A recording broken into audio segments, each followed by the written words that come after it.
Sur le terrain maintenant, le ministre français de la Défense, Jean-Yves Le Drian, était aujourd'hui à Gao. Sur place, il a eu des échanges avec l'administration, rencontré la troupe Serval et animé une conférence de presse. Il a rassuré que la France poursuivra sa mission jusqu'à la libération totale des zones occupées. Autre sujet évoqué, le retour des déplacés et réfugiés, l'élection présidentielle d'Aouda Zoumana Traoré. L'intervention française au Mali est citée en exemple à travers le monde. La rapidité, l'efficacité et la réactivité de ces troupes ont permis de stopper l'offensive des terroristes et de libérer les zones occupées du Mali. Pour avoir relevé ce défi, le ministre Jean-Yves Le Drian leur a adressé la reconnaissance de la République française. Il a écouté le gouverneur de la région de Gao, le général de brigade Mamadou Adama Diallo, qui a confirmé l'accalmie dans sa région, le retour massif des déplacés et réfugiés. Le gouverneur a noté à son note la présence de l'administration et la reprise des activités dans les bureaux, à l'école, dans les centres de santé malgré les difficultés. Au nombre des difficultés figurait la dotation des militaires en engins roulants.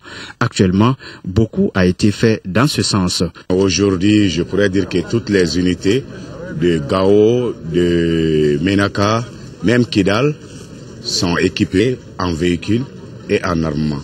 Peut-être on pourra penser maintenant au matériel d'équipement tels que les casques lourds, les gilets pare-balles, que le gouvernement est en train de faire des efforts. Les commandes ont été lancées pour équiper nos unités. Le ministre français de la Défense a fait le tour des troupes dont les tâches convergent et se complètent pour donner le résultat final sur le terrain.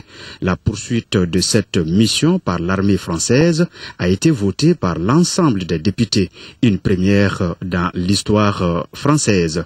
Désormais, le regard de l'opinion est braqué sur Kidal et la sécurisation du processus électoral. Dans le cas précis, le MENELA, ce sont ni nos amis ni nos ennemis. C'est une autre histoire. Et dans le cas précis, il faut aboutir à l'intégrité territoriale, si on peut utiliser ce terme à propos de Kidal, par le dialogue. Et donc nous demandons à ce que les conditions du dialogue soient réunies. Je l'ai dit hier au président de la République, la commission du dialogue et de la réconciliation s'est réunie hier matin. C'est une bonne chose. Il faut donc que le Mali retrouve sa pleine souveraineté dans le respect de l'ensemble des histoires qui existent dans ce pays, mais dans une unité nationale qui ne souffrira pas de partition.